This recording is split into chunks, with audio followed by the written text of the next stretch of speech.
Hey everyone, welcome to our kitchen. We're here doing a little bit of meal prepping. It's Sunday. Of course, we're watching football, representing our Raiders here today in the kitchen. Of course. But at the same time, we're getting ready for our work week. So we've got a few meals cooking, and we want to bring you into the kitchen, give you a little inside look at how we prep for the week.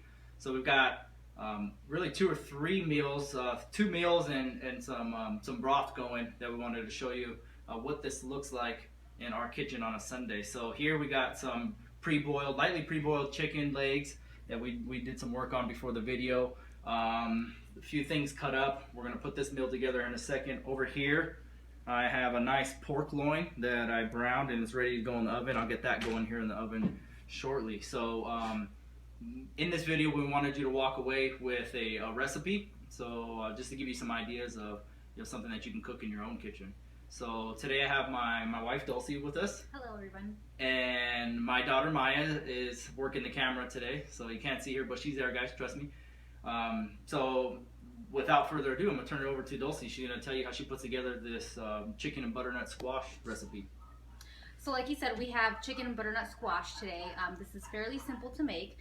Initially what I do is I actually take my legs and I boil them for roughly about 30 minutes, only because they cook for a long time and we're cooking them with thighs, and thighs cook quicker, so we want to boil our legs first. I boil them for 30 minutes, take them out, and season them with salt and whatever seasonings you like. Once these are boiled and set there, I'm going to take my butternut squash and I'm going to take half of it. Oh, make a mess there. I'm going to spread it all around. Now it's actually 2 butternut squashes that I cut up, and it's because of how much chicken we're actually putting in here. We want to make sure that we have enough squash for the chicken. And then I'm going to take half of my onion and just sprinkle it around. It doesn't have to be perfect. Just make sure you're kind of layering it pretty good, making sure it's all over the chicken. Now we have a lot of squash, so we want to just make sure that we spread the squash around everywhere.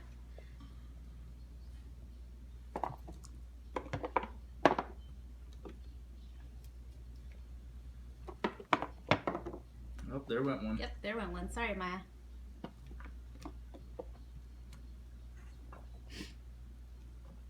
Okay, now once it's nice and layered out, then you want to take your thighs. You might not use all that butternut, huh? I might not, no. It was a lot.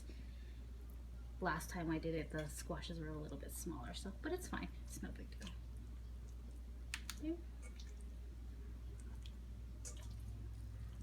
So what we have here is, 2 or 3 packages of chicken legs, and then another 2 or 3 or 4 maybe packages of thighs. Mm-hmm. So, and then of course we like to use all free range chicken whenever possible. So as long as the stores, our local stores have them, we're getting them. And that's why we love the thighs, because they're, they create a nice juicy tender meal. And we're not so worried about all the junk in the commercially raised food or meat if we're buying the free range chicken. Okay. All right, so I'll get that in the sink for you. Thank you. Now again, we want to spread out our onion, the rest of the onion that we cut up. And I actually cut up one whole onion, one large onion. There's not really, it doesn't matter how much onion you put in it. I love onions, so I make my family eat as much onion as I like. So now, because I have actually a lot of butternut squash, I'm going to let Leonard put the squash on top of the chicken because my hands are already dirty. Whatever squash we don't use, we can use for a different meal. Yep. Gonna spread this all over. Again, just making sure it's nice and even.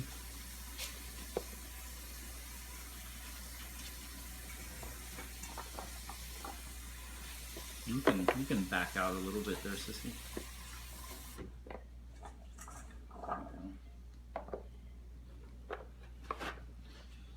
I'm going to go ahead and use it all. I'm not. It's gonna fit. So. All right. So what's next is this is gonna go in the oven, and you want to tell them how long we're cooking it for? Yes. Now the squash does take a little bit longer to cook, so I cook it at 300 degrees for about an hour and a half. Just make sure you check on it. Sometimes temperatures on your ovens can be a little bit higher than, of course, mine. So just make sure that it's not getting too soggy on you. I also, at the end, once everything's layered out, I do like to throw a little bit of salt on there again. Now the chicken's already seasoned, but the squash and the onion really aren't. So I just like to throw a little bit on top just in case we need a little bit. Now this is done. You need to pop it in the oven, and about an hour and a half, you have a meal. Yeah, so and that's pretty much it. So that's gonna take care of a handful of meals throughout the week. It's gonna take care of. It's pretty versatile. We can make a few dinners out of it. It's the same thing here with the loin that I'm gonna get in the oven. We're gonna use it for not just lunches but also dinner. This is us just getting ready for the work week, knowing that sometimes we're gonna have long days, and at the end of the day when we don't feel like cooking, well, guess what? We've already got pre-cooked meals. For the most part, it's put together and ready to go. And maybe we just got to saute some vegetables, steam some veggies and things like that. We'll even work on some of that today as well. But for the most part, we make it so that our week is foolproof, and we don't have an excuse to have to go out and grab a meal somewhere or go out to eat. Definitely no drive-through, things like that. So this is meal prepping, and guess what? We are here. We're spending the time. We're doing it together. We're gonna watch the football games. We're still enjoying our Sunday. And as much as we like to think we don't have time to do these things, this only takes us, an hour to two, maybe at most, between the prepping of the vegetables, chopping, cutting, getting everything in the oven, and then it just cooks away. So if you think you don't have time, trust me, you've got the time. So we hope this is beneficial for you and inspires you to go home and cook something in your kitchen and start some of your meal prepping. New Year's right around the corner. And preparing your meals ahead of time is a big part of reaching the goals that you hope to reach for the new year. So thank you, and we'll see you next time. Thanks, guys.